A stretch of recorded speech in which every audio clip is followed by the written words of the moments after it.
Hello. We have returned. We're back here. I gotta adjust. Oh, you're gonna fix the camera there? Yeah, there you go. Yeah. Okay. Yeah. Oh, All right. We have a lot of ground to cover. there's a lot of things that happened this weekend. Yeah. You may have seen them on our stream. Right.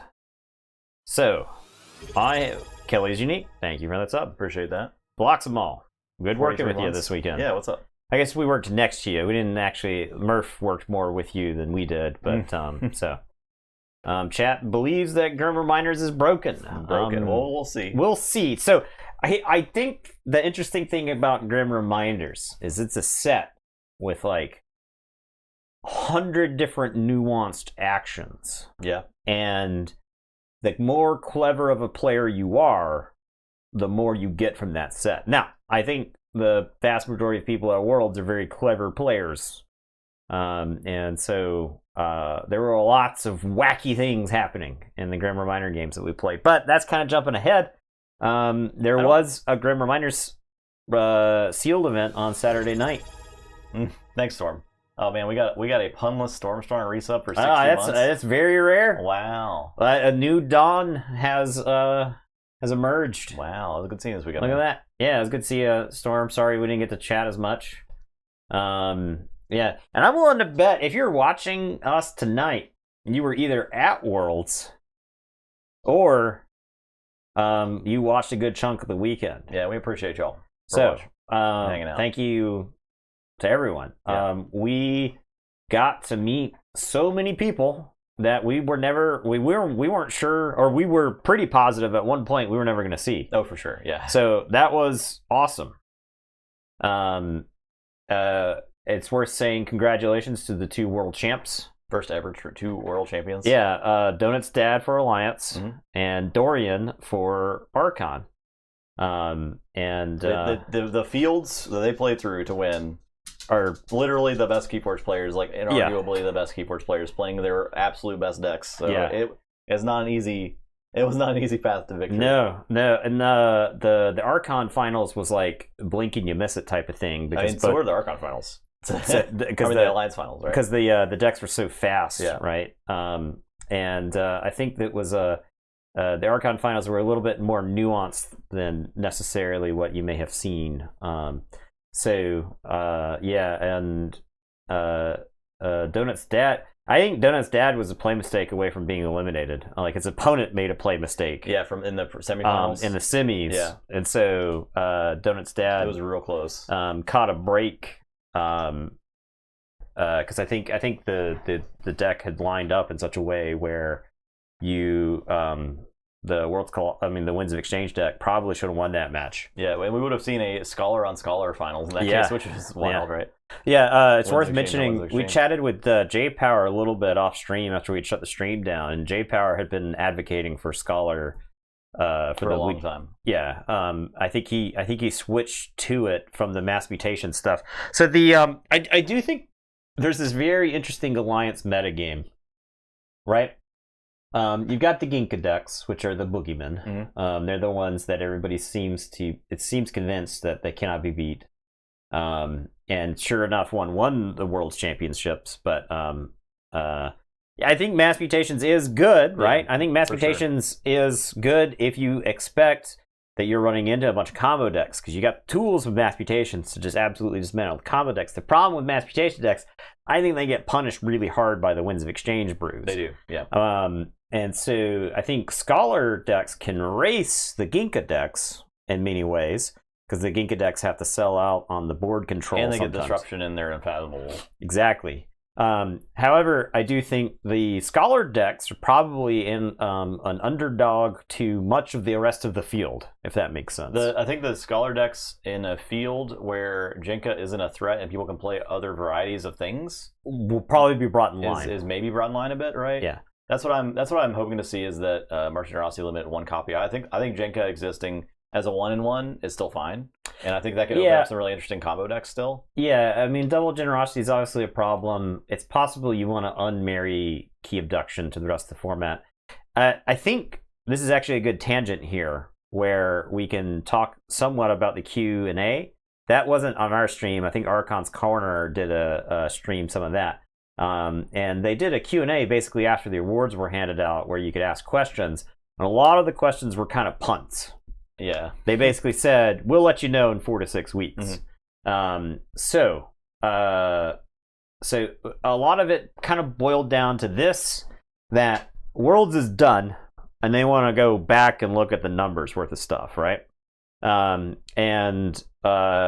They said, I think one definitive answer, there were definitive answers in there that I think are actually very informative.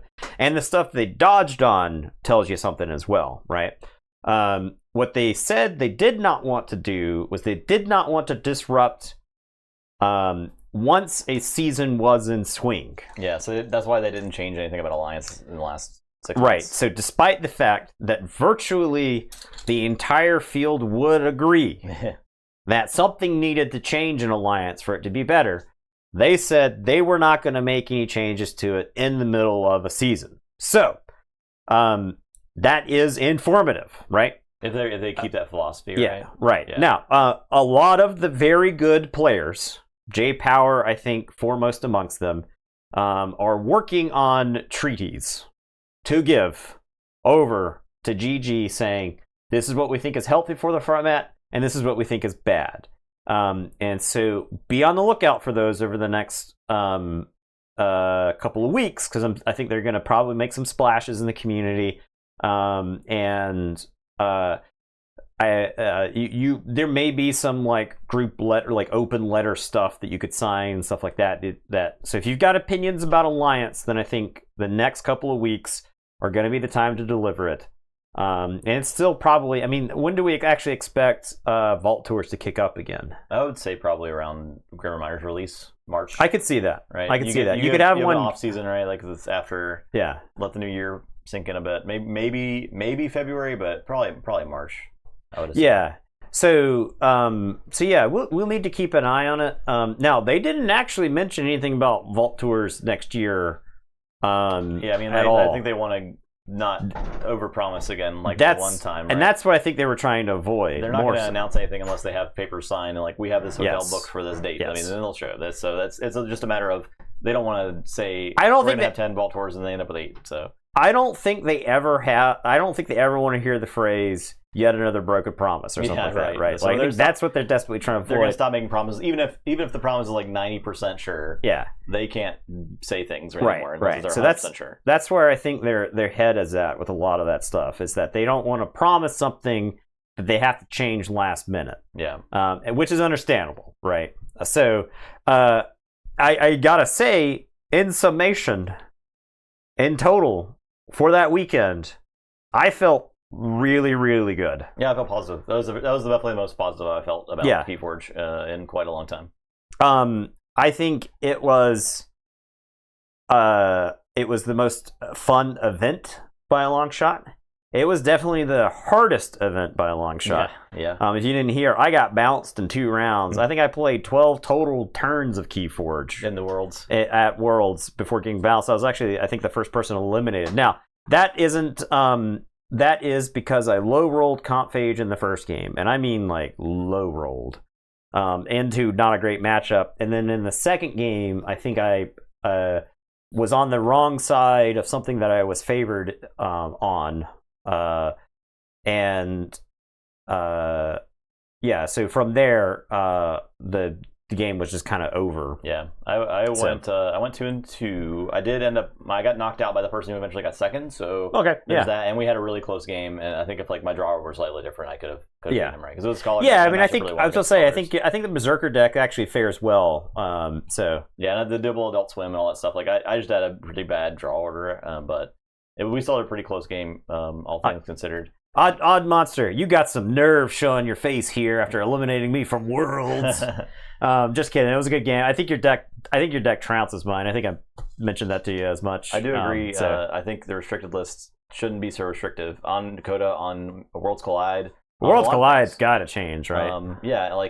I think keeping like the super degenerate stuff in check, fine. But like let people have their Legacy Retrogrades Morpheus combo. Let's see if what happens. Let's see what happens. Okay? The number of pods that's viable have to be single digits, right? Yeah. Has to be single digits. and it still loses to stuff, right? So both final decks in Alliance Open were Worlds Collide. Yeah, see, there you go. I see, awesome. Yeah. Make it better. Yeah, it was a great weekend. It's funny though. Alliance Open was a really interesting field because all the best Alliance pods were in the Alliance Worlds at that same time. Yeah. So they couldn't be in the Alliance Open. So it was the Alliance Open really ended up pretty interesting. Yeah, and I think there were some scary Archon decks that ended up in the Archon Open. Yeah. Just because there's a lot of people wanted to pilot their deck, yeah. So because I want to say which deck was it that ended up in the Alliance and in the Archon Open. Was it Miss Minity? I think it was like Miss Minity ended up in the Archon Open. Yeah, so. Yeah, Stormstorm got second in the Alliance Open there. Ooze, yeah. Ooze was in the yeah. There were some good ones. Fabulousing. It was so we played some Keymander. So speaking of Fabulousing there. Fabulousing is in June. I'm not sure who came up with the idea, but I know that you've are working in tandem with it, which is really cool. So if you're looking for a casual format, Keymander was a lot of fun. We played one game. It lasted about 40 minutes, which is good for a multiplayer, 4-player, like game. I think if you had a group of 4 people that wanted to play multiplayer, it's probably perfect for it. And once you could start like building for it within a player group, I think it would be really fun. Yeah. Seeing how it develops and stuff like that, that's really cool. They've got a Discord for it. We've linked it in our Discord a couple of times. We won't. They don't seem shy about inviting people into it. So I think that's definitely a format we'll look forward to playing during off time at vaults and stuff. Yeah, if I've said this multiple times to a lot of different people. If I were 15 years younger, I would have stayed up all night playing Keyforge. Right. If my body could have handled it, I would have played so much Keyforge this past weekend that I don't know I'd be streaming today. Right. But I got responsibilities, so I couldn't borrow from the future to play as much Keyforge as I wanted to. Yeah, I do wish I had stayed up later on Sunday night. The quality of games were insane. Yeah, it really was. I got my 3 hours of sleep, but it was not enough. Yeah, but I was like, I might as well have gotten none. I should have gotten none. Right. It would have been fine. Yeah. But I played some games with June with Grim Reminders, and I was having a lot of fun, and I was like, all right, I gotta sleep now. Yeah. Unfortunately, I got some. But there were like all those Europeans there. Everyone was hanging out in the lobby of the hotel. Yeah, awesome. With your next chance is probably next Worlds, maybe. Yeah. And even then, some of those Europeans couldn't make it because they had to qualify, right? Yep. Like some of them, without this travel stipend, would not have made it. It wouldn't have been worth it. So it was great meeting everybody. We met. I'm just gonna name a few names. I'll forget your name here. I'm very sorry. But we met a few. Harmed. Harmed. Petitbot. Not tonight. Bot or not. Not tonight. There were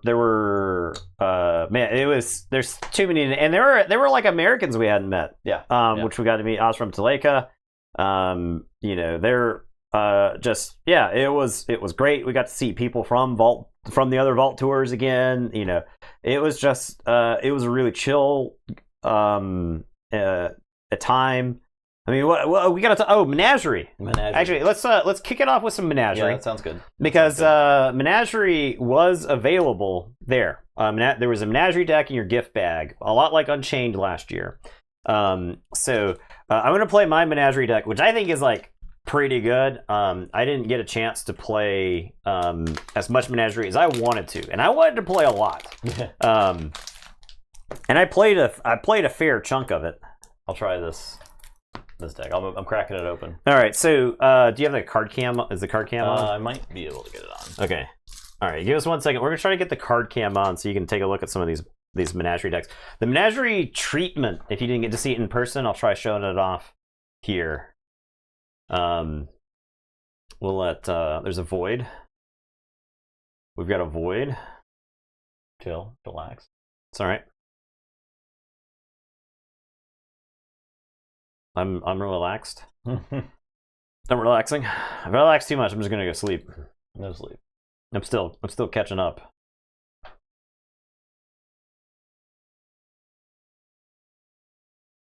But yeah, Menagerie was a lot of fun.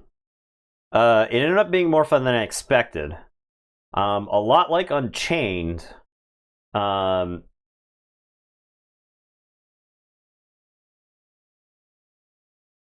Yeah. Yeah, Steel feels way better than Unchained. Yeah, I agree with you there.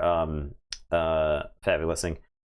So I actually think the use case for Menagerie are new players. Yes, exactly, Lord Winner. I think you can curate your Menagerie decks down to a really cool, really interesting set of cards that new players could get to see some of the really sweet stuff in the game. How many packets total? So we've got 3 Menagerie decks. They gave us one, and it worked like Unchained, where if you lost 2 games, you could go get another one. You could go buy another Menagerie deck. You get 2 packets in a deck. So my Menagerie packet was Exchange Officer and Auto Frog. Now some of the packets were really small, and just look at that treatment again. Look at that. Look at this. Look how sweet this is. I can flip that. Okay. Yeah. Yeah, the stripes are awesome. Like, oops. I gotta flip it again. Let's keep flipping. All right, there we go. All right. Yeah, so I think the stripes look awesome. The back of the card looks really cool.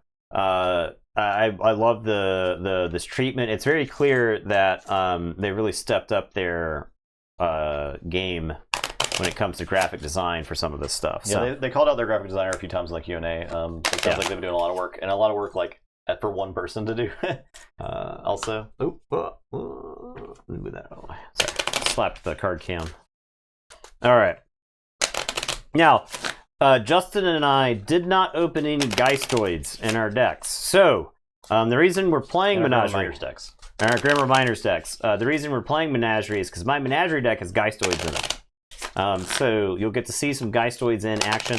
I played this deck on stream. So you got the Key Racken. Now I think the Key Racken is worth shouting out because I'm not playing with that one right now. That one was a genuine surprise. It was cool. I'll show it off. That one was a genuine surprise where somebody opened a Menagerie deck and was like, "Holy crap, the Key Racken! That's awesome, right?" Yeah, I looked at the back of this thing. I was like, "What's going on here?" What's the Key Racken house? Oh, okay. What's that mean? And sure enough, a bunch of so you get one that goes and searches it up, and they have the border. They have the Key Racken border, which is what makes it awesome. Yeah, so like there's all the tentacles archive themselves if the Key Racken's not in play. So everybody was looking for a Key Racken deck, right? They don't even care if it's good or not. And I think it skews bad. It's like interesting. Yeah, it skews kind of bad. It's interesting, but skews bad. There's the Key Racken. Which is fine, I think. It could be good. Yeah, it's Menagerie. It's not meant to be competitive. It's meant to be interesting, right? You play the Key Racken. You give like the new player the Ginka deck, and you play the Key Racken, right? Like you do something like that, and you've got like a fun time. So. Oh yeah, we got the posters. That's a good point. Flocks them all with everyone. Yeah. Everyone who participated in Worlds got a poster with their decks printed out on it, which is super cool. So me and Nathan both got posters just for participating. Because after the keynote, they said, okay, all the top 8 decks or all the top 4 decks are outside the room, posters for them, and they're all framed, and they're going to take them home. But after the Q&A, they're like, oh, we also make everybody else posters. Yeah. So the Key Racken always contains the Key Racken. No, actually, it doesn't. It's supposed that's to. a bug. It's a bug. It's a bug. There was a bug where more wolves got mavericked into the Key Racken house, and the more wolves pushed the Key Racken out of the deck. So there was no Key Racken. Now, I think that's funny. It's funny. That is actually probably a really valuable deck because it is a curiosity, right? It is so wacky that it may be one of a kind forever. It's a curiosity.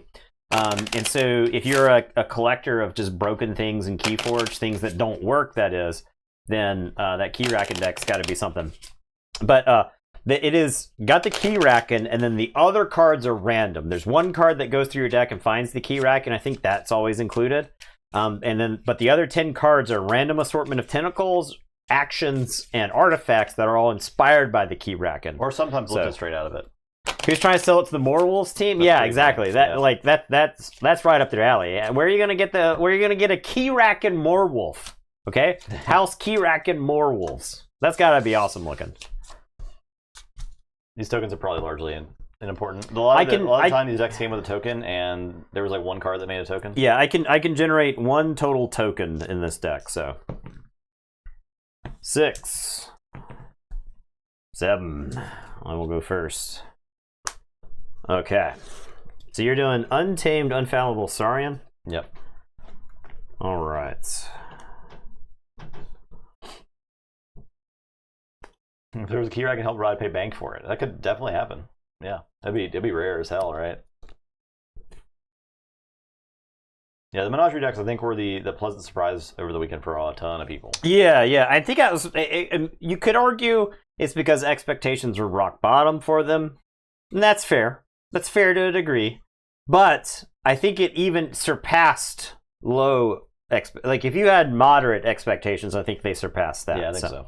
All right, so I'm going to go first. I'm going to play Subject Kirby, and Subject Kirby is going to play Reaver. All right, so Reaver is a new card. It's a 4-power creature. You can always throw it up there. Yeah, I'll throw it up here.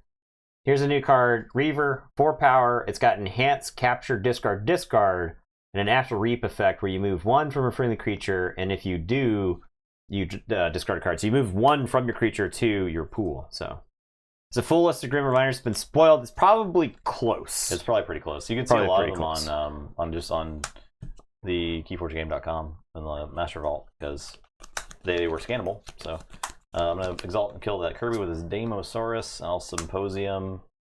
I'll fight this Reaver. Okay. I'm done. So it's a 1 card and 2 to 3 Revenants. I like how we can still discover Revenants because they were very cool. Yeah. All right, so I'm going to say Untamed. I'm going to play Mollymawk that's enhanced with a Pip. I'm going to play Amber Storm, and for each Amber in my pool, I've got 2. I get to deal 1 damage to an enemy creature. So I will deal the damage. So I got 2 damage. I need 3 total damage to kill there. So I'll dump 2 damage into the Damosaurus, and then I'll play another Ambersaur and deal with 3 damage to Cornus and Octavia. All right, and that's my turn. I will draw 3 and tell you to go ahead. Okay, I'll say sorry, and I'll play Norotaurus and Longosaur Lector, and I'll reap. Norotaurus. All right, I'm gonna say Untamed. I think Archon Arcana might have spoiler page for it. I'm gonna play Fangtooth Cavern. I am going to do a damage to the Longosaur Lector. I'm going to play Mollymawk. You want to play first? Yeah, the other. Mollymawk, then Fangtooth. And then Mollymawk here is going to reap. And at the end of the turn, Fangtooth is going to kill the Damosaurus. And we'll do some shuffling. I'll draw 2. Tell you go ahead. Okay, I'll say... Unfathomable. Play Flounderite, play Nemno Leech, which is new. After if your opponent is haunted, steal 2, otherwise steal 1. So that's interesting.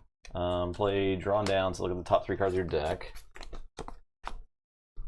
Discard 1, put 1 on the bottom, put 1 on the top. I'll discard this card. I'll put this on the bottom and this on the top. And I'll play Initiation. Make a Scholar. Archive it. Your turn. Alright, so I'm going to Forge.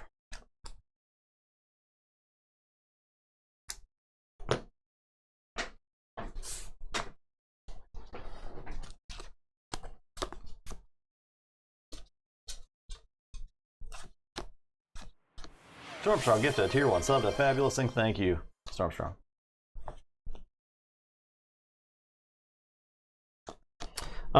Right. I am going to say, I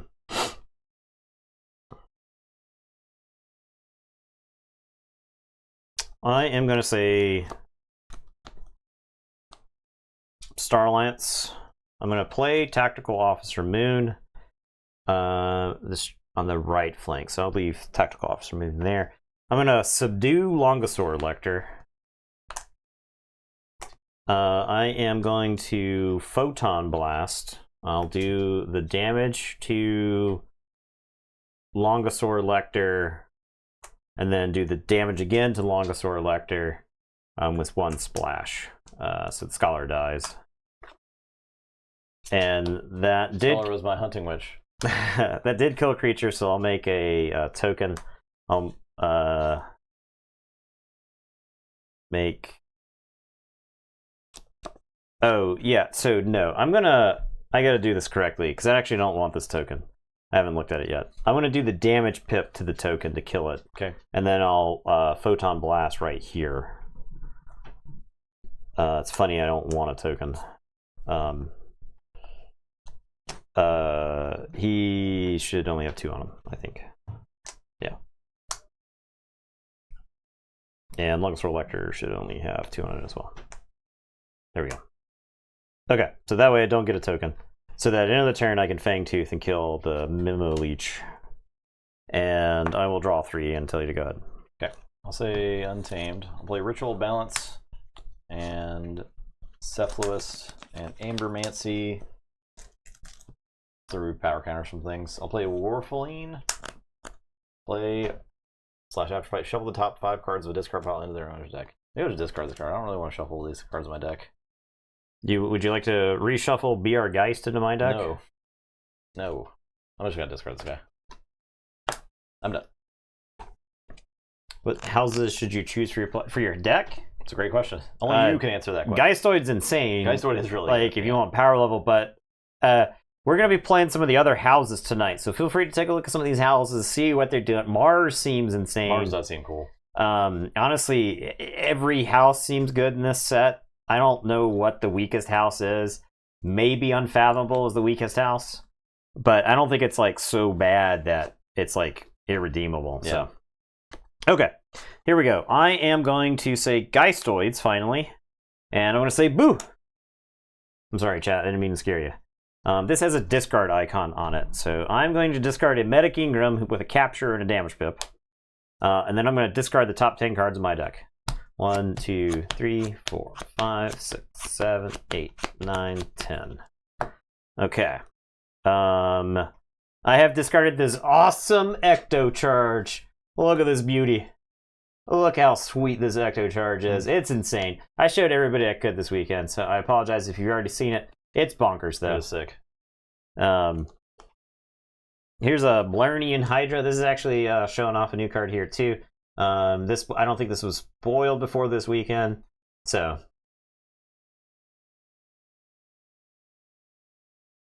all right. Now this boo goes right there.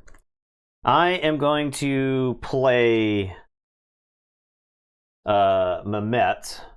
This card's very insane. This card has been spoiled, I believe. So play Destroyed, archive the top card of your discard pile.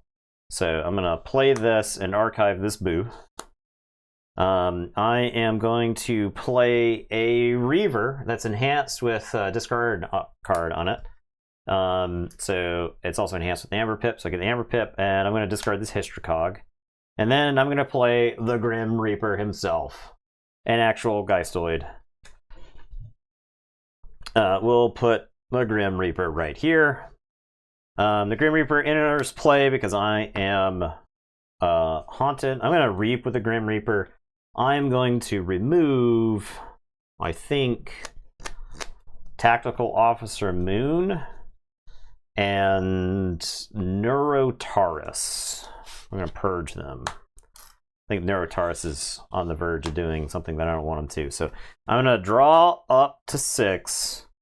And then end of the turn, Mehmet is going to blast my my Fangtooth is going to blast Mehmet. Mehmet is going to archive the Hystricog. And it is your turn. Okay, I'll say Unfathomable. I'm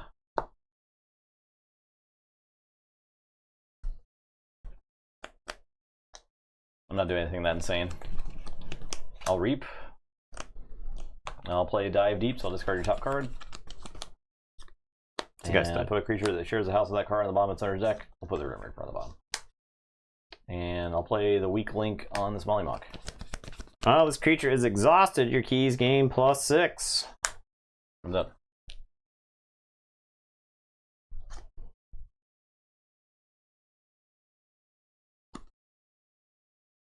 Alright, so I got 3 cards left in the deck, so I don't actually want to draw through all of those.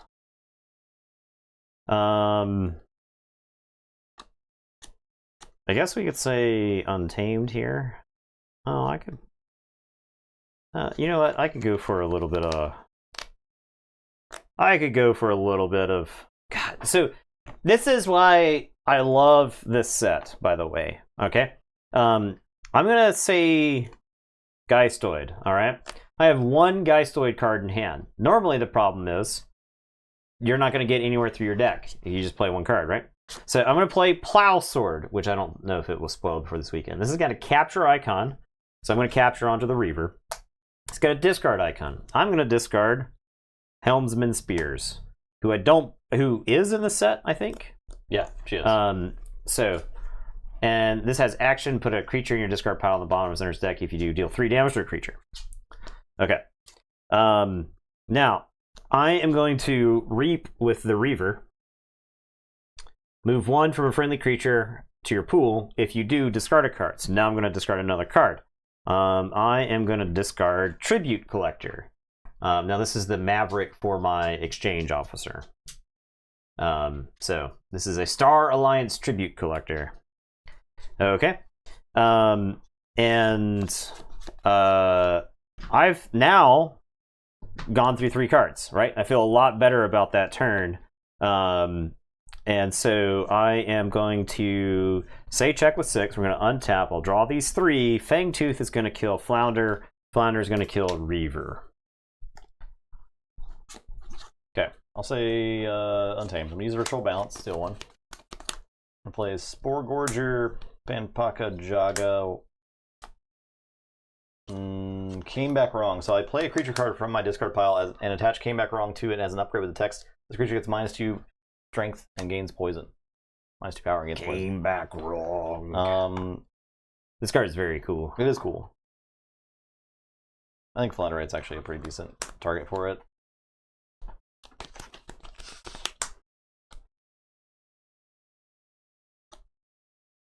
I'm gonna discard the Swarfaline. I don't want to deal with shuffling cards back in right now.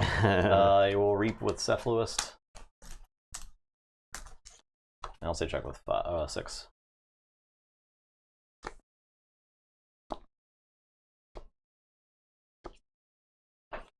All right, I am going to say Untamed. I am going to play a Cephaloist. And I'm going to play a Key Frog. And I am going to play Amberstorm. This has a damage pip on it. It's also got an Amber Pip. So I get an Amber Pip, I get to do 1 damage.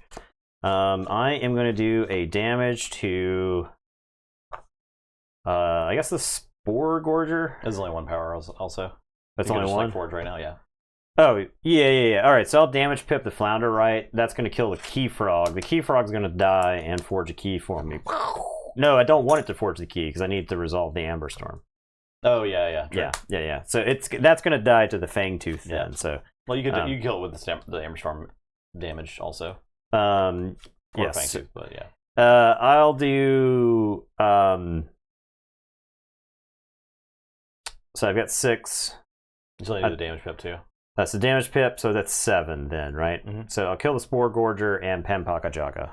Okay. All right. This Mollymawk is... I guess I could have reaped before I did that. I actually don't want to... I guess I fight the Mollymawk into the Lector. Yeah, he couldn't reap before he did that, to be fair. And then this Mollymawk is going to just reap. Put me 7. I misplayed the hell out of that turn. Don't worry about it. I don't want to hear about it. End of the turn. Shuffle, draw. Fangtooth kills Flounder-Right. Flounder-Right kills Keyfrog, Keyforge. Okay, Keyforge. I'll say Untamed. I'll play Mookling and Umbra Beast. I'll reap.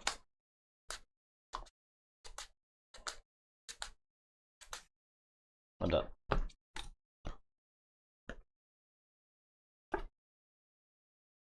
Alright, so I will draw 3. Does that kind of suck? No, this deck is dope. Yeah. At least so they encouraged you to alliance the in Menagerie. That makes sense, I think. Alright, I am going to say Star Alliance. I'm going to play Subject Kirby. Subject Kirby is going to play Mehmet. Mehmet's going to archive the Keyfrog. I am going to Hadron Collision and do 3 damage to Cephalist. I am going to play Photon Blast. I'll do a damage to the Umbra Beast, and then 2 damage there. And that is going to make a token. I'm going to play Kincan. And then I am done. End of the turn, Fangtooth is going to kill Mehmet. Mehmet's going to archive this Photon Blast. And I will draw 4, 5. Okay. Say Saurian. I'll beware the Ides, the Smelly Mock. Boom! I'll play a Faust and a Recruit. I guess Faust will Exalt. And I can archive this Recruit. And it makes it slightly harder for you to forge. I'm done. Did you say Saurian when there were no Saurians in play? I did. Science Officer Kincan. Mehmet's probably one of the most insane cards in the set. Yeah, Mehmet is crazy. Okay, I'm going to see if I can forge this turn. Okay. We're going to see if I can. Okay. So I'm going to put my archives into my hand, and I am going to say Geistoid.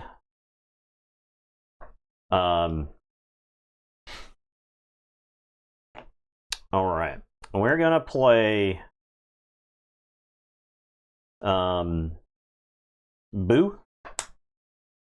and I'm gonna mill myself for 10. 1, 2, 3, 4, 5, 6, 7, 8, 9, 10. I'm going to play the Grim Reaper. He's going to be ready because I'm haunted. I am going to play Boo. And I am going to mill 10. I'm going to discard first. Oh yeah, first discard. This does matter. The order in which I do these things absolutely matters. I'm going to discard Hystricog. And then 1, 2, 3, 4, 5, 6. Extra charge was the bottom card, but that's fine. I am going to play Exchange Officer. It's going to let me use a Friendly Star Alliance card. I'm going to reap with Subject Kirby. Subject Kirby is going to play the Keyfrog. And then Grim Reaper is going to reap. I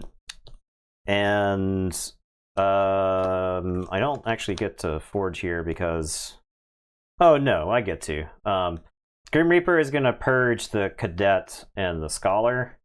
And then end of the turn, Fangtooth is going to blow up the Keyfrog. Oh. Well, I'm going to purge Cephalist. Okay? Okay. The Cadet still lives. So I'm going to purge Cephalist and Faust. Okay. And then I'm going to Plow Sword, put a creature card from my deck on the bottom. I'll just put that there. Do 3 damage to the Cadet. That's going to ready the Grim Reaper. The Grim Reaper is going to reap and remove whatever. It doesn't matter in the Keyfrog. It does matter. That's the other foul. I guess you go to 7 anyway. Yeah. So, yeah. Okay. So. All right, then. Bang. No, I don't think Keyfrog is not in Grim Reminders. This Keyfrog is from the Menagerie packet Auto Frog, which puts a bunch of damage pips in the deck. It included a Maverick Hystricog and a Maverick Maleficorn. So it could potentially Maverick other damage pips into the deck. So let's play some Grim Reminders now. All right.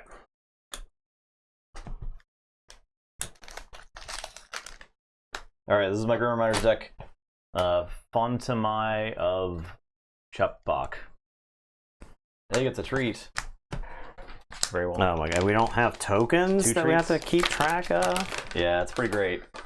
All right, I've got Taldir, the Warlock of Dill Temple. I got some Jackaloops here. Double tree.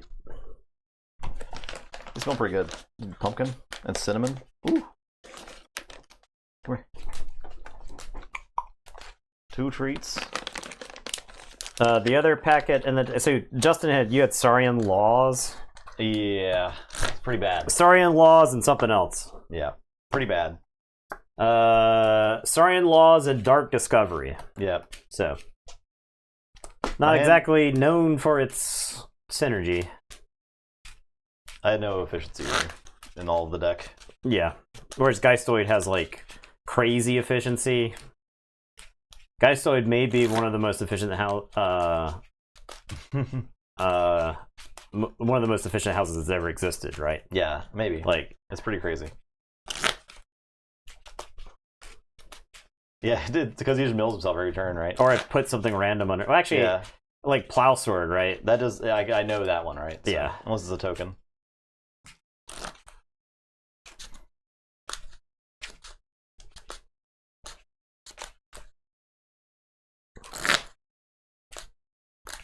The feeling of not playing with tokens, oh god, it's amazing. It's so good. See, I don't think you understand the psychological difference while not playing its tokens makes. I sit down across my opponent. I don't go look at their Berserker token and think, oh my god, I've already lost this game, right? Like, that doesn't happen with Grim Reminders. It's so good.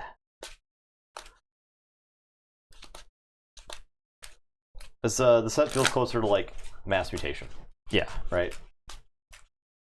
It's just a set of cards and houses.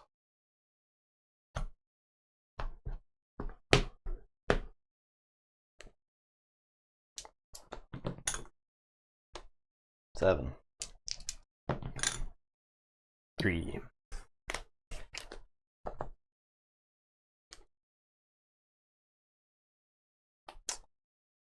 I am going to mulligan. I don't have a creature in my hand. Mulligan as well. Yeah, exactly. I think I wrecked the Geistoids I played and sealed. Yeah, Geistoids are definitely not an auto win as a house. I think there's a lot of bad Geistoid creatures. Yeah, however, I think every Geistoid action is insane. Yeah, yeah. The more actions you got, the better. It's like Equidon in its own way, right? Where it was like, if my opponent calls Equidon and plays 4 creatures, I'm like, phew. But if my opponent calls Equidon and plays like 3 events, I'm like, oh god. I think there are a lot of not so great creatures in the set in general.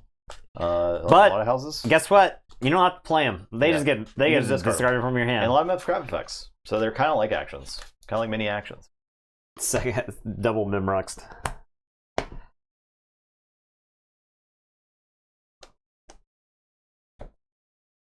Okay.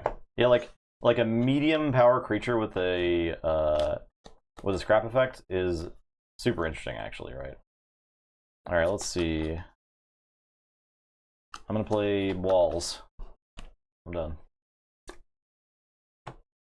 Okay. I'm gonna play Near Future Lens. This is uncommon in the set. For those Star Alliance. Yeah, it's Star Alliance. I'm gonna say Star Alliance. It's Star Alliance and uncommon. So I'm gonna play Near Future Lens. The top card of my deck is Incarnation Pod. I am going to play Stealth Mode. This is not in the set. This is just a legacy. It's just badass. So I'm playing it. And then I have a Prototype Harness. Give +6 power at the start of your turn. Deal 1 damage to this creature. I'm debating between discarding this and playing this. I actually think discarding is correct because of the way Haunted works. All right. So you're going to see me draw all these cards. You're going to see Incarnation Pod, and Arcane Transmitter, and Corporal Bridger, and Survey. And then the top card of my deck is Camaraderie. Okay. I'll say Equidon. I'll play this thing with the draw icon, and this Siphonopterian. Well, it's while you're haunted, it gains taunt and destroyed. If it's not your turn, gain 2. It's a pretty okay creature. I'll discard this permanent record. This card is pretty crazy. That card's very good. Yeah. Pretty easy steal too. Oh yeah. Yeah, that card is. So we're gonna focus a little bit more. That card is wacky.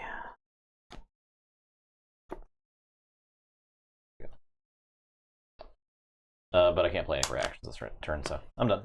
All right. I am gonna play Survey, enhance the draw pip. So I'm gonna end up drawing this Camaraderie, and then I look at the top 2 cards of my deck and I discard one of them.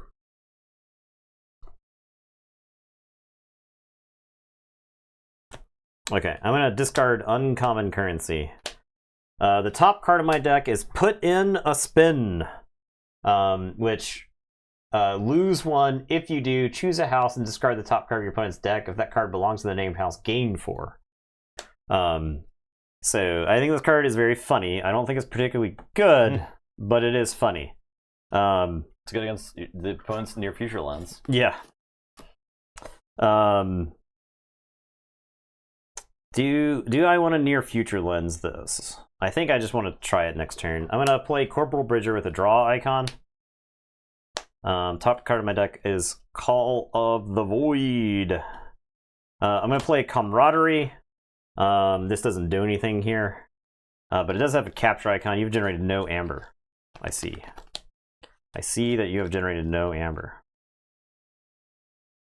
I am going to near future lens the Call of the Void. I will exhaust Chief Walls. And the top card of my deck is Calm Officer Palak, who I will draw. And it's your turn. Okay, I'll say Starlance. I'll play Quartermaster Body. Or just play after Reap, after Fight, if you're Haunted, capture 2. I'll play New Frontiers. I'll name Equidon and reveal the top 3. So I archive each card of the chosen house and discard the others. I'll archive this Forbidden Tome, which each haunted player refills their hand to 1 additional card during their draw card step. That might be a trap card, kind of like every other card that does that. I'm done.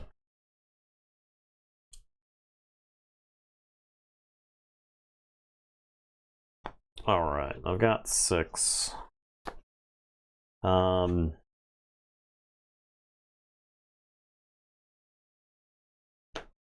so you're not haunted. I am not haunted. Alright. I guess I'll say Equidon. I'm going to play Iron Heidi, who says, while you're haunted, Iron Heidi and each of Iron Heidi's neighbors gets +2 armor. I'm going to play Incarnation Pod, which says, choose a card in any discard pile and put it on the bottom of its owner's deck, which is very powerful in this set. And it's got a scrap effect, purge the bottom card of each player's deck. And then I have this Put in a Spin. I would be a coward if I didn't play this card. So I'm going to say Untamed. I'm going to put in a spin. Untamed! Hit me! Ah! Nope. Okay. Alright. And then I have 7 cards. I guess I'll near future lens and play the Trawler. It says, if you are haunted, capture all your opponent's amber. You're not haunted? I am not haunted. I am currently at 7 cards. So 5, 6, 7. I'll do something like that. We got to get like fast at that. All right. So you're gonna see me draw Stronger Together, Circle Speak, Tangi Mangi, and then the top card of my deck is another Iron Heidi. Okay, I'll say Equidon. I'm going to Reap with this Morphozoid. I'm going to draw a card and discard a card. He seems very good. Yeah. I'll discard this Pyro. I'll play Historian Lee Darkin, which is Each player discard or returns the top card of their discard pile of their hand after reap. Which is pretty good. I'll play this Tutor Bin Relo, which we've seen discard up to 3 cards. Your opponent draws a card. So I'll discard these 2 untamed cards, so you can draw a card. Alright, so I draw Iron Heidi. The top card of my deck is Dirge of the Deep. I play Hospitality. Choose an enemy creature and a friendly creature until the end of the turn. The friendly creature's power is equal to the enemy creature's power. Okay. That card seems not great. The friendly creature's power is equal to the enemy creature's power. So yeah. I would make, like, this guy a 5, right? Or this guy a 5. Yeah. It makes my power the same as yours. Okay. Yes. Yeah. Not vice versa. You can kill your opponent's effigy to Melaruk now. Yeah. I'm gonna fight Bridger. I'll fight Bridger there. Okay. Bridger's toast. I'm gonna play Xaviel Archaeologist. I really like this guy. It's really cool. Each time you play an artifact from your discard pile, gain 1. Play/after reap, you may play an artifact from your discard pile. I don't have anything in my discard pile right now, but there's an Append Seed in this deck, which is super cool. With him. Did you mean to get the Forbidden Tome? I don't really want to play it. Oh, okay. I guess you're not haunted right now, right? Not right now. I'm also not haunted, so I think I'm not going to play the tome, because you can get haunted next turn and then immediately draw from it, right? So I'm going to be done.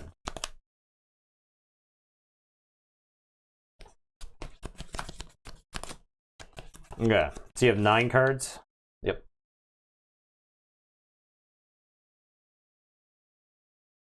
Okay. I am going to say Unfathomable for my turn. I'm going to play Arcane Transmitter, which says action, discard the top 4 cards of any player's deck. I'm going to play Tangi Mangi. While your opponent is haunted, their keys cost +3. I'm going to use the Near Future Lens to play Dirge of the Deep. So discard the bottom card of your opponent's deck. Exhaust each creature that shares a house with that card. So Star Alliance. Alright, so if you had Unfathomable, that would have been bad there, because I could have ended up tapping my own guy. Yeah, but I don't have that in my deck, so... Alright, so I am at 9. And you are now haunted. Yep. I am going to play Circle Speak. Choose a creature. It captures 2 from each haunted player. So I'm going to choose... each time you play an artifact from your discard pile, return the top card. I think I choose that creature.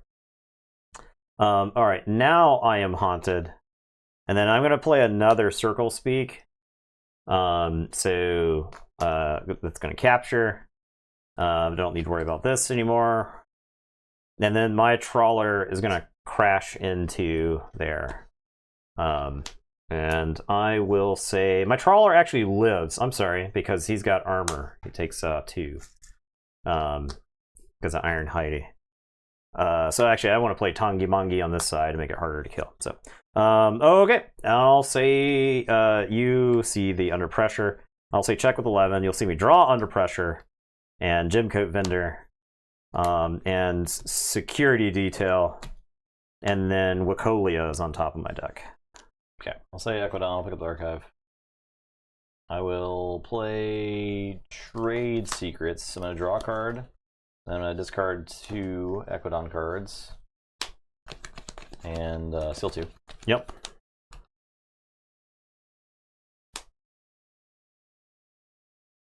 I'm going to reap with this Ravening Morphozoid.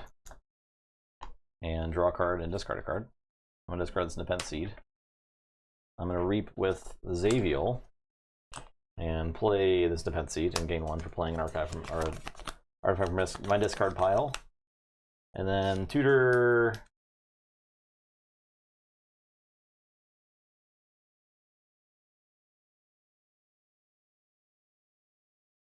and it kills Tangi Mangi somehow. I guess I'm going to fight into the Tangi Mangi. Okay. So 2 damage. 2 damage. Yep.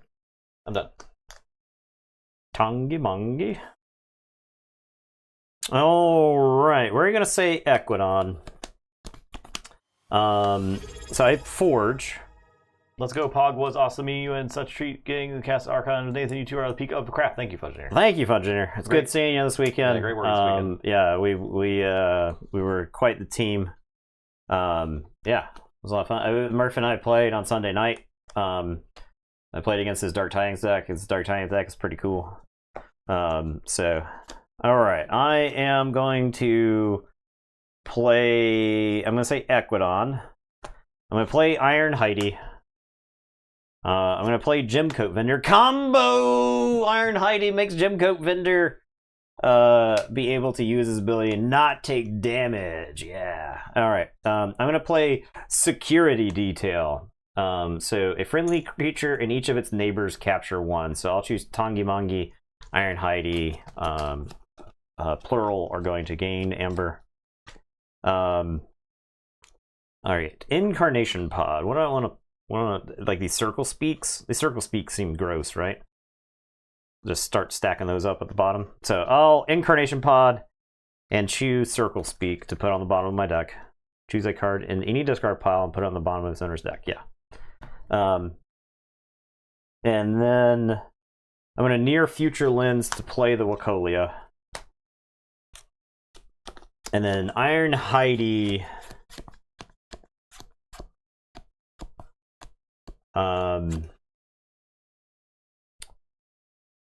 You got the Pinseed and that dude. Kind of stupid. I guess I'll Reap. I guess I'll fight Body. Okay. And it is your turn. I will draw 3 until you go ahead. Okay. I'll say Starlines. Broderick Jones, nice to meet you, Broderick Jones. I think we met back at PAX U. I think I already said that, but yeah. I'll play Survey. Discard that. I'll play Cultural Exchange. My whole archives. Yep. I will Reap with Walls. You get Robot back. Yeah. You get Body back. I could get Body back.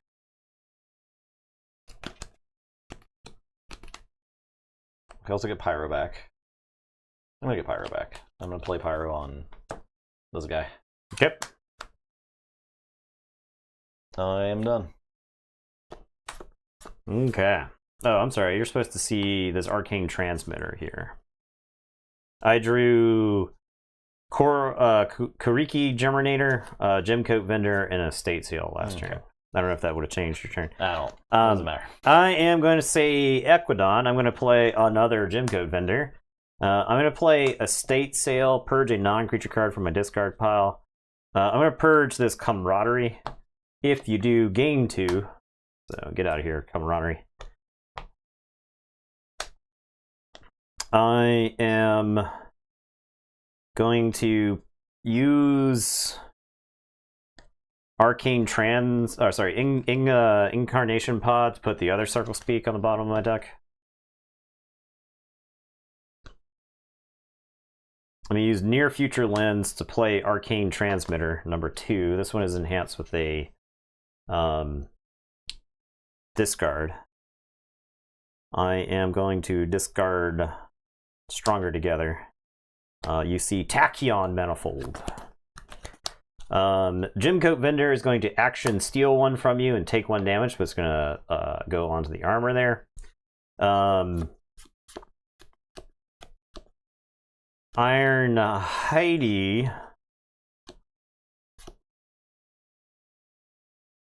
is going to...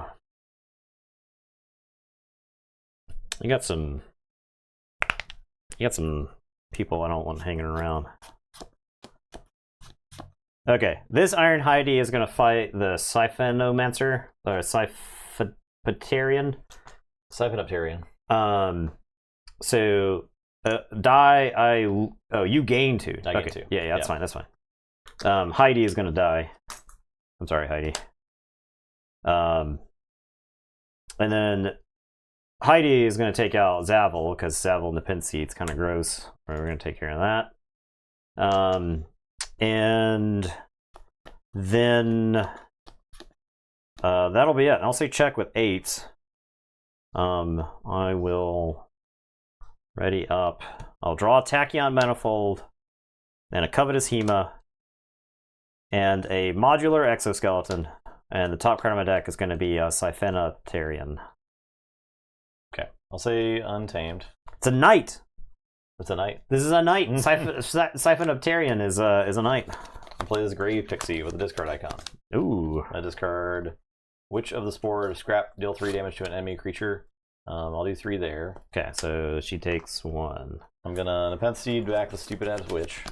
I'm gonna play a. I'll just discard the witch natural, and then I'll do 3 damage. All right, Tangi Mangi is dead.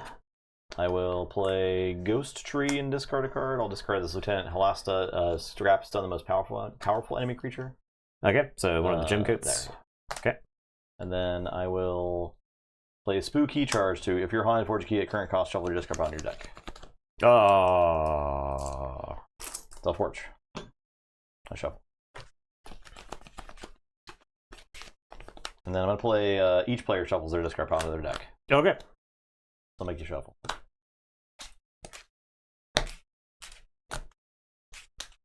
I get that shuffles this back in too. I was wondering where your Untamed was.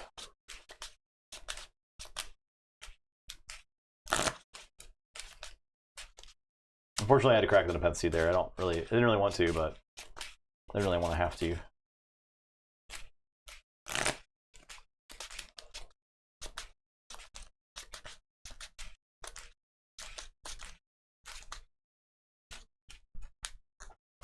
Oh, yeah, because you had to kill the Tangi Mangi. Yeah, I had to kill it. Alright, top card of my deck is Iron Heidi.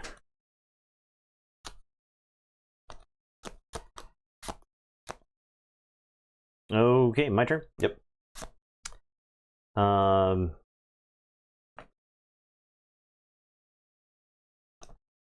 so I do forge, though.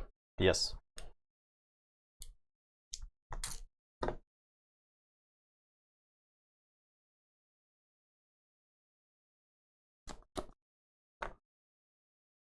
I am going to say Unfathomable. I'm going to play Covetous Hema and capture 3. I am going to Arcane Transmitter and discard the top 4 cards of my deck. So Iron Heidi, Estate Sale, Dirge of the Deep, Circle Speak. Top card, Siphonopterian. Siphonopterian. Okay. I can already see how these decks are getting, like, they have an identity. Yeah. I can't say enough about how this deck, they said, is not low. Yeah. I'm gonna under pressure walls. Just keep in mind all these sleeves are the same, so yeah. Keep in mind that that's mine. I am going to Arcane Transmitter myself again. I'm gonna hit something that isn't stupid. Circle Speak. Put in a spin. Survey. This one with a discard icon. So that was 4. Top card is Retro Technician Lee. He's a very good card.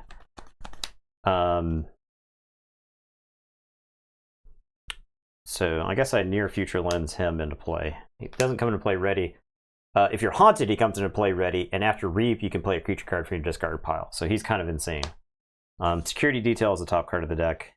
I've got a Kariki Germinator. Play after Reap, put a card from a player's discard pile on the bottom of their deck. I guess I'm gonna put your Till the Earth on the bottom of the deck. No reason to give you Haunted, especially if you're trying to combo out on me again.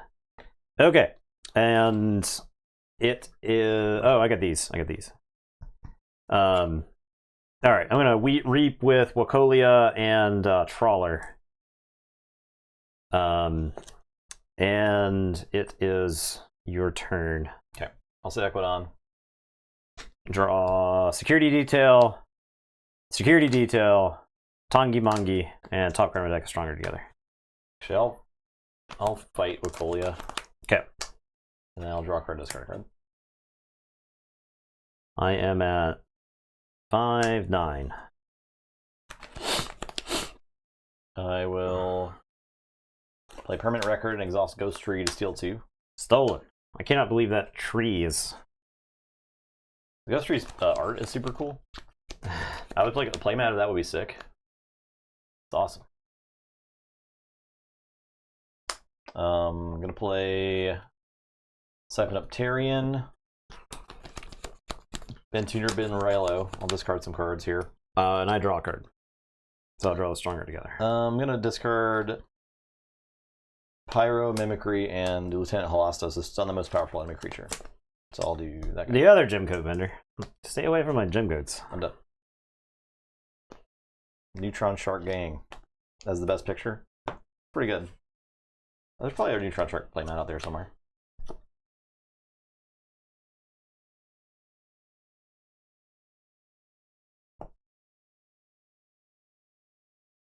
I think Tutor Ben Rilo is actually sneaky good. I mean, you draw your opponent a card, but also discard up to 3 is. You can also make them like cycle through the deck when they might not want to.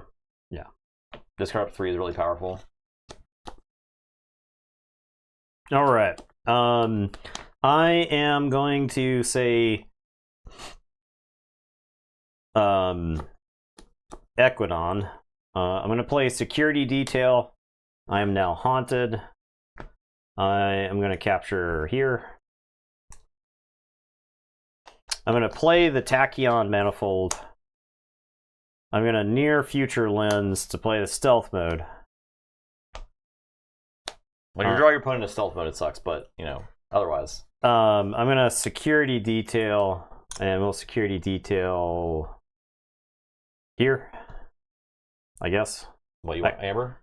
You want I'm sorry. I'm sorry. You don't have any. I'm sorry. My mistake. The gem coats are going to unstun.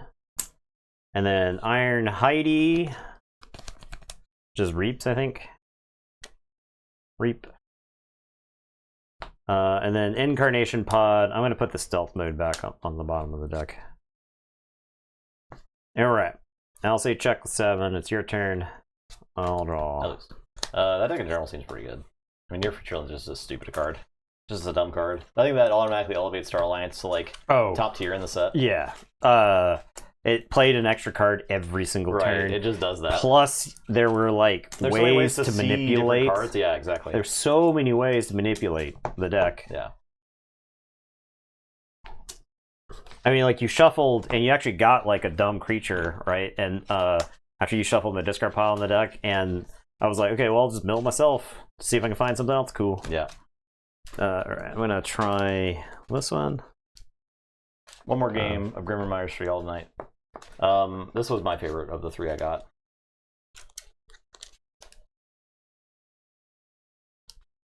I really like the Mars in this one, so I'm gonna play Mars. So this one's also built on the Mars, kind of. This is the Chilling Assistant. Like once we get to, you know, I'm ready for the Grim Mars Marathon already. Ooh, yeah, so the difference between, like, losing in this set is that, like, if your opponent comes out of nowhere and hits you with something you weren't really planning on, you're just kind of like, oh, I guess the game's over. Mm-hmm. Whereas in Winds of Exchange, your opponent takes a turn, and you're like, oh, the game is over 3 turns from now, when they finally beat me. But I can't win this game. I can't do anything about this game. So I don't know. I don't know how I'm going to feel about Grim Reminders when we're further into it. I don't know. I can't promise that I'll still like. Maybe I'll hate it because it makes Nathan take 20-minute turns every game. Yeah, every turn. That would be great if I like make you hate this set as much as I hate Winds of Exchange. Just because I'm sitting here watching. Yep. Sorry, I'm combinating. Yeah. There's lots to combinate in this set. This is a Johnny set for sure. Yeah, it is. Oh man. Oh yeah, so my I was playing in the Sealed Alliance and I was like losing the game. I had 1 key. My Untamed deck had 2 Mimicries in it, but my opponent had a Ecto Charge in their discard pile, and my deck was just empty. My discard pile was 26 cards or something, and I just played 2 back-to-back Mimicries on the opponent's Ecto Charge in their discard pile to forge 2 keys. I was like, I did not deserve to win this game, but like, yeah, that's pretty awesome. Ecto Charge doesn't have the minimum key cost on it anymore. Yeah, not on the as they were at least printed not in this print of the game. So we'll see. Let's see if they change it back. We'll see if it gets changed. I think it does need to be changed most likely because the Ecto Charge is insane. Ecto Charge is kind of crazy. It does purge itself, so that's fine. I think it's ultimately fine if you like can set up a free key once a game, like one of your cards. It's going to be free in that you had to take a lot of turns. Yeah, you have to get there. Yeah. And I think to get there, you have to play a lot of actions. And if you do get there quick, you have to play a lot of actions that do not interact with your opponent at all. Like Boo, right? Yeah. So I think it is fine if it doesn't have the minimum. I'm just glad it purges itself. I think that ultimately that's the balancing. If it's like limit 1 per deck as well.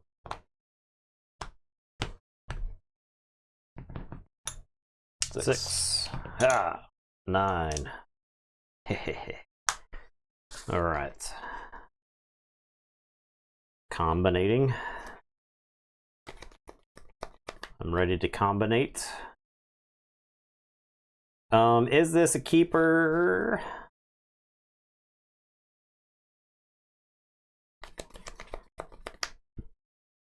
I'm gonna try keeping this. And we're going to kick things off with a Glixel Proliferator. This guy is like number one. You know, dude, number one. The Mars Reap actions in the set are cracked. Crazy. And Rebels in it, and Mars First is in it. Yeah. So, like, there's going to be some wild Mars sets. Yeah. All right, I'm going to say Mars. I'm going to play UFO. So I'm going to discard cards from the top of my deck until I discard a Mars card or cards. Yeah, this card is awesome. Okay. All right. Okay. Instantly haunted. All right. I get this nameless horror. Okay. I got discarded Helmsman Spears, a bunch of Brobnar and Starline stuff. So that's interesting. Put this in my hand. Judge? Yeah, I'm gonna play Grabber Jammer, Nameless Horror. I'm gonna play this guy, who is probably my new favorite creature. Oh, he's very good. Oh my god. Play Archive a card from your discard pile after Reap, archive him. Yeah, so, he's crazy. Instantly I can like go grab something from a discard pile. And now I'm tempted to just get UFO again. Although, like Rogue Operation's good. Event Horizon's the Star Alliance discard till you get an action card. That's pretty cool. Yeah. Event Horizon's going to be busted, right? Yeah. Is it until you get a Star Alliance action, or is it till you get a action and it plays the action? Oh my god! Any action? Any action card. All right, I'm done. I got the UFO. All right, I am going to say Untamed. I'm going to play Grave Pixie with a card draw on it, so enhance Amber and draw. I'm going to play a Bog Spitter with a discard icon. This Dilophosaurus looking MF here is really funny. Skirmish after fight, discard a random card from a player's hand, which is also cracked, right? Player. Yeah, because you can discard random cards in the opponent's hand, and then scrap if your opponent has 6 or more Amber, steal one. That guy's insane. Is he common? Yeah, he is common. Yeah. Here's another one. Okay. I'm gonna play Rot Feast. So for the remainder of the turn, gain 1 each time a creature is dealt damage. Now, unfortunately, this did not time itself correctly, but because it's going to go over there. It does have a discard icon on it, so I am going to discard this Jammer pack. And it is your turn. I will draw 4. Okay, I'm going to say Mars. I'm going to pick up the archive. I'm playing UFO. Yep. Discard that stuff. All right, get Zip. I'm going to show you this nutso guy. Zip. After Reap, take control of an enemy creature and destroy a friendly creature. Yeah. Okay. Basically, he can either just destroy a creature as if it were yours, or take control of an enemy creature and then discard one of your random things, right? So it's kind of crazy. I'm going to play this guy. I'm going to play him here. I'll play the Shrink Ray Technician too, which is cool. Oh, yeah. Shrink Ray Tech is very good for our opponent's creatures. Super cool. And then I'll play this plus key cost Martian guy. I will fight. Let's fight the Proliferator, this Poison Skirmish guy. Let's Reap with this dude, and he archives himself after Reap. And I think we might take out one of these Bog Spitters. Let's fight a Bog Spitter. Okay. The discard one or the non-discard one? That one. You resolve discard enhancements. Discard cards goes into the discard first before the action that has the discard enhancement. That's correct. Yep. Yeah. In the order. That's correct. I'm done. All right. I am going to say Untamed. I'm going to play Invigorating Shower. Choose a house. Shuffle each card of that house from your discard pile into your deck. I'm going to choose Brobnar. Okay. So I don't shuffle anything in there. I'm going to put Wave the Porcupine on my Bog Spitter here. Hazardous 3. Yeah. The Bog Spitter is going to go fight the Shrink Ray Technician because I don't particularly feel like discarding cards forever.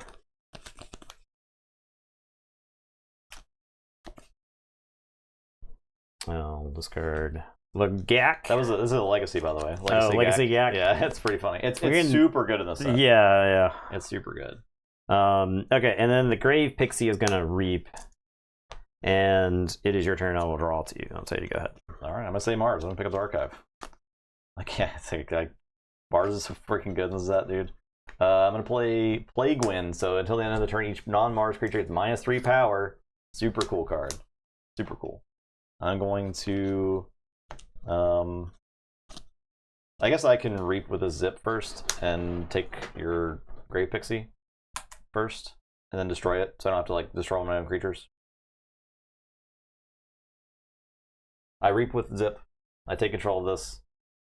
It's destroyed. Oh, yeah, I gotcha. The destroyed effect is if you're a haunted, archive it. I don't know what happens in that case. It wasn't archives. It goes to my archive. It would go to your archive? Yeah, it goes to my archive. If I control it? Yeah. When it dies? Yeah. If a card would go into a zone, but I'm haunted when I control it. Does that mean it goes to your archive? Yeah, it would go to my archive. Okay, that's fine. Yeah. That's fine. Yeah. I guess I can just get the Bog then, if that's the case. Okay. Yeah. And then I'll play Plague Wind and kill the Spitter, and you're not haunted, so that's fine. Okay.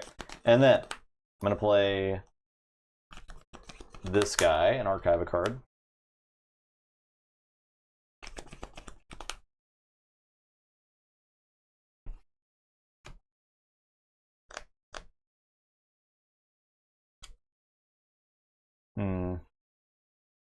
Getting like another Plague Wind seems good, but also kind of greedy. I can start branching out into other houses now. But like also, Mars is totally sick. I'm just gonna get Plague Wind. I'm gonna Reap. I'm gonna Reap. And Reap. And capture one. And then play this Rebel. And I'll Reap, archive, and Reap, and be done. Alright, I'm going to say Brobnar. I'm going to burn the stockpile. Okay. I'm going to play War Chest, and then I'm going to play 33 power worth of creatures. Thunderdale, Mournful Barn Burner, Rickety Cyber Giant ×2. And it is your turn, and we'll draw 6. Hammer the card game. I'll say Mars. I'll pick up the archive. My god. I'll Reap with Zip. I'll take this guy. I'll explode this guy. I will play Plague Wind. It's a -3 power for everything. Non-Mars. I'll fight this guy. I'll Mars first. Ready and fight this guy.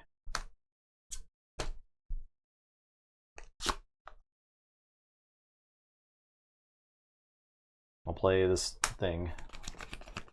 I'll get Mars first.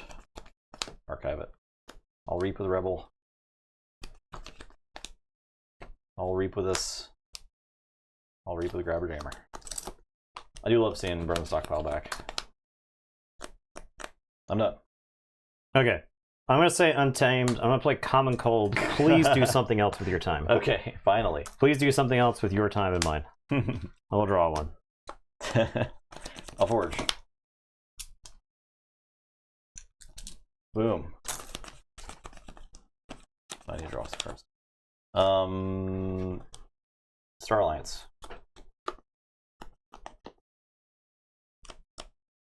Each friendly non-Star Alliance creature captures 1. Choose a house, stun each creature of the house. I'll stun Brobnar. I'll play this guy and Pyro. This guy's pretty cool. He's a versatile keyword, so you can be used as long as if it belongs to the active house. He's very cool. I like him a lot. Make friendly creature captures 1. Plus his picture is hilarious. Yeah, so he's got the in memoriam. He's got all the other comm officers on the back. They're all dead. He's got Gross's gun. I'll say check with 6. Okay, I'm going to say Mars. I'm going to play Terrible Teammates. You may discard a non-Mars card. I'm going to discard Bog Spitter, and the scrap effect is if you have 6 or more, I steal 1. I am going to play Deep Probe, and your deck is Brobnar, Star Alliance Mars. Yeah. I'm going to Deep Probe for Brobnar. Okay. Earthshaker and Fiery Jerk. Okay, so they're dead. Memorialize the Fallen, huh? Yeah, that just blows up our Amber. For sure.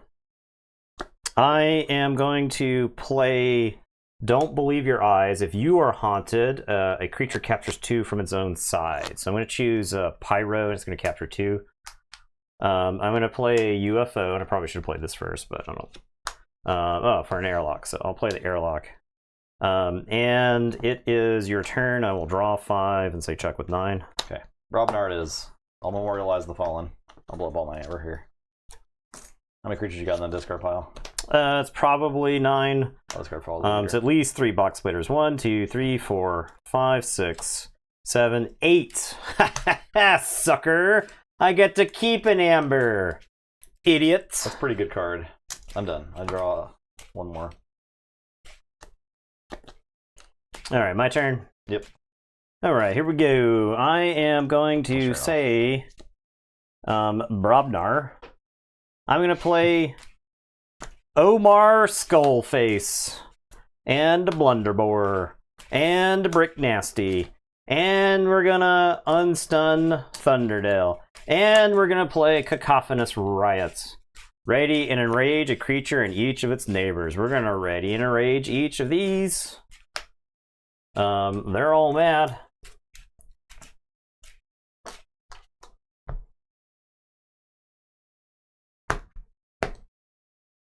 All right.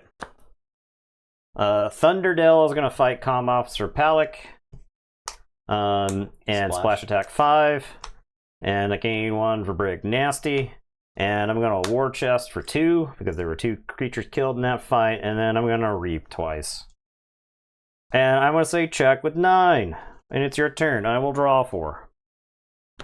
Well, I got some clunk now. I've been pooped into a 2/2 hand. I'll just play this Brawling Grounds. Go, that card's very good. And discard the... yeah, if you had Brawling Grounds, you would absolutely destroy me last turn. But look at this card. Oh, yeah, that card absolutely destroyed me. This card is absolutely insane. I don't know that it needs to be Omni. Oh, yeah. I don't know if it is... It could be Omni, but, like, I don't know. That card's insane. That's wild. So... I'm done. Alright, so I'm going to Forge. I'm going to say Brobnar. I'm doing an impersonation of Winds of Exchange right now. I am going to play the Heavyweight Morik, who's 8 power, splash attack 2, scrap deal 2 to a friendly creature and 2 to an enemy creature.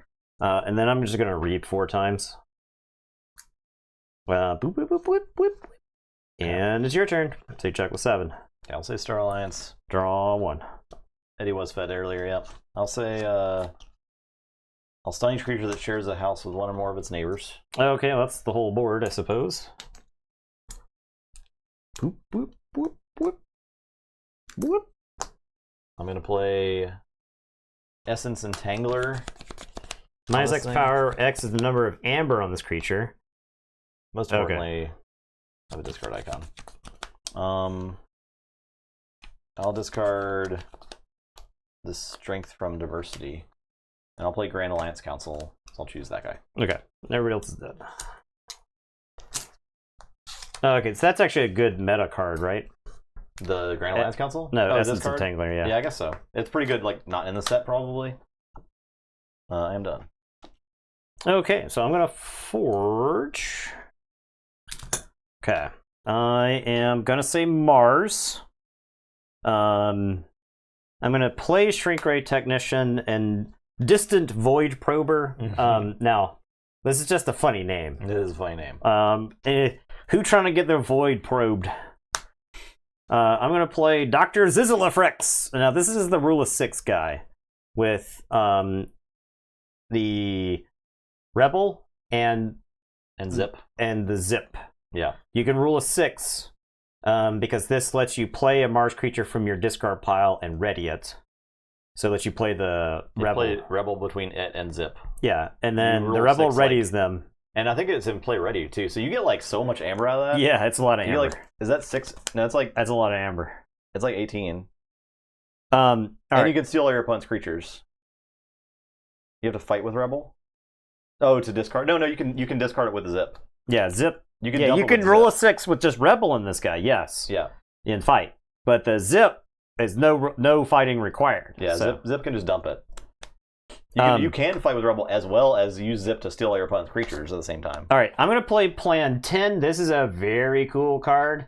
The green screen. It's extremely green. At the end of each player's turn, return a card from under Plan 10 to its owner's hand. If there are no cards under Plan 10, destroy Plan 10. Play, put each non-Mars card creature face up under Plan 10. Oh, it's a non-Mars creature. So it's going to put the Omar Skull face under here. I'm going to discard Airlock, and I'm going to pitch Dew Fairy. And I'll ready up.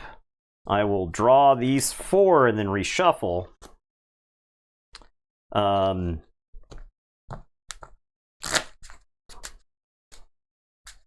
I'm going to draw 6, and then at the end of the turn, Omar Skullface is going to come back to my hand, and then Plan 10 is going to explode. So I draw 1 more card. Plan 10 is a very versatile card. I think Plan 10 is super exciting. I'm going to say Mars. I'm going to pick up the archive. I'm going to play Grabber Jammer and Felix the Disintegrator and Yinzel, target Yinzel. I'm going to archive this Grand Alliance Council. Because that seems like a really good card to archive. I'm going to activate Brawling Grounds. I'm going to Mars first. And I'm going to ready and fight the Shrink Ray tech. And I'm going to discard a random card from your hand. Because damn. Yeah. Because damn. Fiery Jark. Jark's a good one. Fiery Jark is very good. Get used to seeing this card. This card is common. Destroy an enemy creature and a friendly creature. You may repeat this effect as many times you like, as long as it's possible. So it is Balancing Death Cork at common in Brobnar with a body. So. And then I'm going to Mars first again. And we're ready and fight this guy. Which one? This guy. Okay. And then we're both going to discard random cards from each other's hands.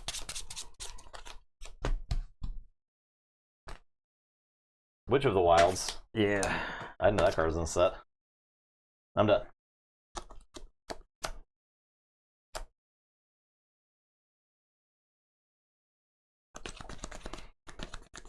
We talked about the artifact. Let's take next turn. No, I think Nathan had it in his last turn deck. He hasn't gotten a chance to play it though. Oh, I played it, but I won the game. I'm sorry. You didn't win the game before using it? I won the game before I could use it. It's pretty good. I'm sorry. Pretty good. It's pretty good. It's like a key cheat, right? Sort of. Yeah. If I was at 6 amber, yeah. You can use it. I let you draw 10, but then I take another turn and forge the key, and the game is over. So, I think that's like how that card ends up getting used the most. Yeah. All right, we're gonna say Mars. So note the interesting, powerful swings. There was a time in this game you thought Justin won the shit out of it. There was time when you thought and then Nathan you looked at my board and you thought there's no way this Brobnar board gets answered, and it did. Okay. I was mad that Justin played those Mars first, but guess what? I'm going to say Mars. I'm going to reap with Dr. Zizzlefrix. I'm going to put Shrink Ray Technician back into play. I'm going to reap with Shrink Ray Technician, and he's going to murder Felix the Disintegrator. I'm going to airlock and discard this Witch of the Spores. Deal 3 damage to an enemy creature. I choose target Zizzlefrix. I'm going to play Mars first with a draw icon. I'm going to draw. I'm going to ready Dr. Zizzlefrix. I'm going to reap with Dr. Zizzlefrix. He's going to put Distant Void Prober into play. Distant Void Prober is going to reap. I have Don't Believe Your Eyes. I drew this off the Mars first.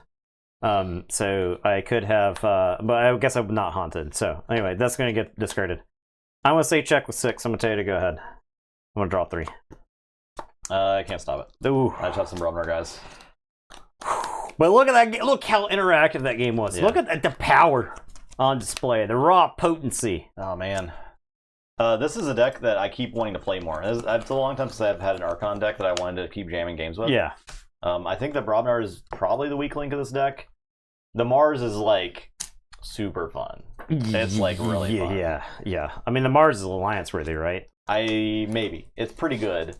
If you had a rule of 6 in it, then yes. Yeah, it's if like it had one of those guys, the ready. Because Double Mars had that ready and fight guy or ready and play guy. The play guy from the discard pile. Insane. Yeah. It'd be actually crazy. It'd be so easy to hit too with the two Mars firsts. But that was a fun. This is a really fun deck to play. This I am pumped about the set, right? Yeah. I'm so pumped. I don't really feel like power creep's much of a concern.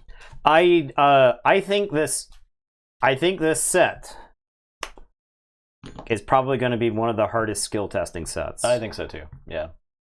I might be speaking out of turn there. But I think this set is a skill testing set. Sequencing, like how many sequences did we fuck up? Yeah, sequencing is very important, and like sequencing was important in like WoW with board stuff. But there's a lot of play sequences you're gonna have to use to in this set where you're playing an action card, you resolve the discard, you resolve a scrap effect, you resolve the action card, you need to do all this stuff in the right order to execute your game plan, right? Yeah. So it's gonna be very, very skill testing, like Nathan said. And you have to keep your discard ordered. You need to know that your discard pile is sort of like an extension of your hand. A lot of cards in the set reference the discard pile and let you play cards out of there, let you do something with it. Yeah. You need to know how many cards are in it. If you play a card out of your discard pile, does it make you not haunted anymore all of a sudden, right? I think there are like decks whose game plan is going to reach homeostasis where you're haunted and you're just putting the next cards that you want to draw on the bottom of your deck and you just draw those during your turn, right? Yeah. So I think cards that like force your opponent to draw cards are very valuable, right? Because that last deck that I played had like 2 artifacts that would let you put cards on the bottom of your deck, right? And so if I get to like an Equidon situation and I'm just using my cards that steal and I'm just putting those on the bottom of my deck, you have to find some sort of answer to that, right? I think it's very possible to generate. You can get your deck to the point where you feel like you've got your win con, and then you can like safeguard that board state unless your opponent has very specific disruption cards in the set, right? There's also a lot of like ways to play just like 2 of the 3 houses in your deck. Yeah, I think so. This deck was I played against June a few times on Sunday night, and I was like doing something completely different every game because I think one game I was like dominating with Brobnar for a long time because I just got Brobnar down early, and then obviously like the Mars is really good. Yeah, the Mars is very good. Way, and then the Star Alliance set's pretty good at just like disrupting the opponent's board. I didn't see my rogue operations, but so I played the Mars out of the deck that you just saw. I played the Star Alliance out of the first deck that you saw, and then I played this Equidon out of my 3rd deck for the Alliance tournament, and this Equidon had Sandworm and Sandhopper, which is a combo. So much anger. It had Freelancer with a discard pip on it, and Freelancer was very good in this set. I freelanced my Sandworm often because it would be my only creature in play, and then I'd give him the Sandworm. And I had near future lens, so there was a game where I gave my opponent my Sandworm. They like reap with it or whatever. It came back to me. I didn't like my top card, so I had Sandworm go fight something, shuffle back in my deck, so that I could try to hit something else with the near future exchange. I mean, the near future lens. It had Bonded Auctioneer, which is scrap effect, return an artifact to its owner's hand, which is very powerful. And it had Permanent Record, which is the exhausted friendly creature in Steel 2. It had 2 of those. My Equidon had this Sandworm, these Permanent Records, this Generous Offer, and this Estate Sale. And Estate Sale's Purge and a non-creature card and gain 2. Generous Offer is destroy friendly creature Steel 2. So the first game I played, turn 1, I played Sandworm. Turn 2, I used Permanent Record to steal 2 of their Amber, exhausting the Sandworm, then Estate Sealed the Permanent Record and generated 6 with 3 cards. Jeez. And my opponent was just kind of like, what? There's this card here. We got the TTR. I did get Rumor Sower, the TTR spoiler card, and I can confirm this card is as underwhelming as we expected. Yeah, it does nothing at all. It had a scrap effect on it, then maybe we would talk about it more. Yeah. But this card, possibly the worst Equidon creature in the set. I don't know. Time will tell. It had a security detail. Okay, now these 2 cards are very interesting. There is Soul Exchange.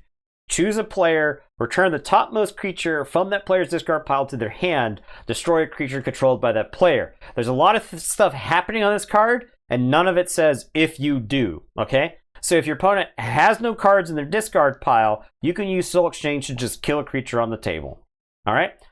You can return a crappy creature to their hand and destroy a good creature. You can kill your own creature with like a destroyed effect and then return some other creature from your discard pile. This card is doing a lot of stuff. It's got a lot of text, but it's extremely versatile. It's a really cool card. There was a game where Sandworm got generous offered, and then I Soul Exchange to bring back the Sandworm, right? Yeah. This Equidon, when it came to Amber Burst, was crazy. Like, this Equidon was generating a ton of amber. All right, now, this card is possibly one of the most insane cards versus older sets, okay? I would not be surprised if this card, just totally wrecks House in Alliance, okay? And that is Market Fluctuation. Each haunted player draws 3 cards. Each player that is not haunted discards 3 random cards from their hand. That's so insane. Okay? You are going second, okay? In Alliance. Your opponent goes first, they play a card. And then you play this card, and they discard 3 random cards from their hand. You play whatever you were going to play, whatever Equidon cards you were going to play. Uncommon? Okay. Yeah, it's uncommon. Okay. But this card, especially in multiples, is just going to destroy people. It's going to be nightmarish. Alliance Grim Riders is probably pretty good. I think it's insane. Good. I think it in the current meta it would be fine. Like it would be good in the current meta. I think it would be changes, it would be viable in the current meta, and I think when the meta shifts, it's possible that Grim Riders is just the best. Although when the meta shifts, it also opens up a lot more options for WoW. Yeah, I will say. Yeah. So I think a meta shift, I'm just interested to see what happens with the meta shifting. And I think the Alliance meta is really interesting right now. I don't think it's stagnant. Yeah. But there's still a lot of things you can do. So I'm excited about Alliance in general. I turn in some game that allow me to force my opponents to shuffle a bunch of cards back in their deck to get them unhaunted, then play Market Fluctuation to punish them. Yeah, and there's a lot of ways to do that. So you can actually use Market Fluctuations if they're trying to just keep if they're just trying to get down to the bottom of the deck. Yeah, you can force the draw. Yeah, you can force the draw and force them to reshuffle, because I did that. My opponent was playing Dark Heart of the Forest. I don't know if you guys saw Dark Heart of the Forest, but Dark Heart of the Forest says each haunted player skips their Forge a Key step. Now, I actually think this card's really good. I actually think it's healthy. It's not. I think it's healthy. It's not bad because you got to play around. Step and you can still key cheat with it. Yes, you can still key cheat. Yeah, you can still key cheat, and you can play around it, right? Both this and plus at the end of the day, still an artifact, you still blow it up. So I used the bounce card. I bounced it. He took like an untamed turn, so then I bounced it after the untamed turn. So if he wanted to get it back down again, he'd have to stop his forward momentum on all the other stuff, right? Yeah, it's definitely not Heart of the Forest. That's for sure. It's not Heart of the Forest, right? This card feels designed. Unlike Heart of the Forest. I need to hype up our standings. We got through all of that. Man, we've been talking about Worlds for an hour and a half. Yeah, I know. Plus playing some games. But yeah, Grim Riders, super exciting. Y'all, please click this link and submit a bracket prediction for our WoW tournament. Yeah. We're gonna start that on Sunday. Yeah, we're gonna do final call. We'll probably do the TTR thing. You'll get a free game to see. Yeah, you'll get a free game to see before you submit your bracket. But, please get a bracket submitted. We'll come up with something. Come up with some surprise. We'll come up with for something. The best prediction. We got something. So we got something to land something around fun. here. I don't know. We got some extra Vault Warrior decks or Vault Master decks, something like that. Play mats. I don't know. We'll find some cool stuff to send to the best prediction. As long as we get like 20 predictions. Yeah, we'll get like 20 predictions. Okay, put your stuff in there. And we're gonna start that tournament on Sunday. I think what we're gonna do is probably single game. Yeah, at least for round 1. Yeah, we got a lot of games to go through. We got 24. Yeah. So I mean, we're closing in on it, right? We're closing in on the end of this tournament. Yeah, I mean, it doesn't take long from this point. So, but we might do like single game from round 1 and then maybe best of 3 from there on. Those top 1, 2, 3, 4, 5, 6, 7, 8, like top 16. Best of 3 games. Do like 2 matches a night kind of thing. Yeah, we'll figure out something. But by Christmas, I think it will be done. Yeah, I think so. I think that's kind of the plan. And then we'll And then I think we're gonna do a small Vault Masters, Vault Warriors tournament, probably with like 16-ish decks, and then new belt. Is the plan. New belt tournament is the plan. And we could actually throw some of these Grim Reminders decks in that tournament. Oh, that'll be fun. I see that. I guess those Unchained boxes are just going to sit over there on the shelf. Yeah. I guess we got some Unchained boxes, and I don't really care to play those. Especially not for playing Menagerie, right? Yeah. Menagerie decks have focus. Yeah. They've got some cool stuff going on. A cool thing you can do with Unchained decks is play the Keymander stuff. Yeah. Keymander is pretty awesome. You can take pots from Unchained and build a Keymander deck, so... Yeah. Again, check that Discord out if you're interested in the Keymander multiplayer format. So pretty cool. I look forward to playing it again for sure at future vaults and stuff. Yeah, it makes Unchained have value. Yeah, wow. Which is great. That's which is great. So no one else can say that about Unchained. Yeah. Anything. Yeah. So all right, thanks for watching, everybody. Appreciate everybody hanging around tonight. It was great meeting everybody. Great meeting everybody at Worlds that we met. Worlds felt like the culmination of a lot of effort from a lot of people. Yeah. From Keyforge. From people in Ghost Galaxy. The belt is in Europe now. The belt made it to Italy. The belt is on its way to Italy. Yeah, because the winner of the tournament ended up with the belt, the purple belt, which was this. Yeah, that was the second belt, right? Yeah, I think so. Second belt. I think the first belt is still in Claymore's possession. Yep. So yeah, it was just really, it was cool this weekend. It was nice. Yeah, everyone had, I think, a really good time. Things worked out great. It was the best run tournament. And there was an improvement to 2LO. Yeah, 2LO. There's a play-in round now for 2LO, awesome. We love which that. is great. Just awesome. So I've never felt more positive about Keyforge, I think, than I do about after this weekend. I think there's a lot of cool plans for the game. The 2 sets a year, and they sounded very confident about 2 sets a year. We haven't really gotten that before. Based off the fact that we have Grim Reminders in our hands right now. Yeah, they're talking about shipping out Grim Reminders in the spring. I think it's organized play returning to stores. The keynote did involve a lot of talk about that. Yeah, there was a lot of talk about that. That's good because that means you can begin proselytizing for the game.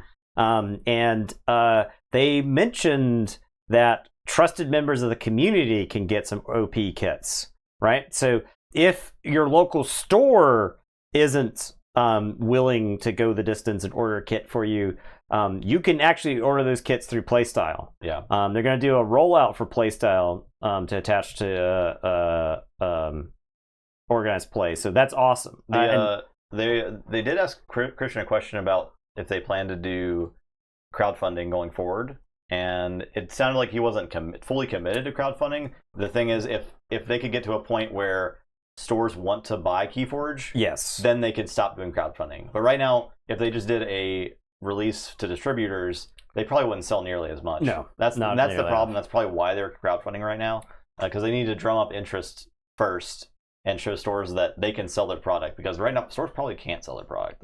They don't think they can, at least. We sell. I work at my store, and we sell Keyforge very slowly there. Yeah. And locals, people from around the world, dying for a chance to play with Nathan TTR. Local people, unimpressed. No, can't be ousted. Can't be roused. No. To go play against me. Yeah, so I think hopefully they are improving their relationships with international shipping and distributors, right? Because that's a big thing. I think that's what hurts the Europeans and the international people. Yeah. In the crowdfunding campaigns, because they have to pay for shipping and taxes and stuff. So, if they can, even if they're just crowdfunding to the U.S. and like distributing to the Europe and elsewhere, I think that's fine. But I think it sounded like they were working on getting all that stuff ironed out. I mean, this year was very largely like they got a lot of stuff done, and they got it done in a way that may not have been the best for everybody. But I think they're learning the lessons. Yeah, moving forward. I mean, they're not gonna fall into shipping to Britain.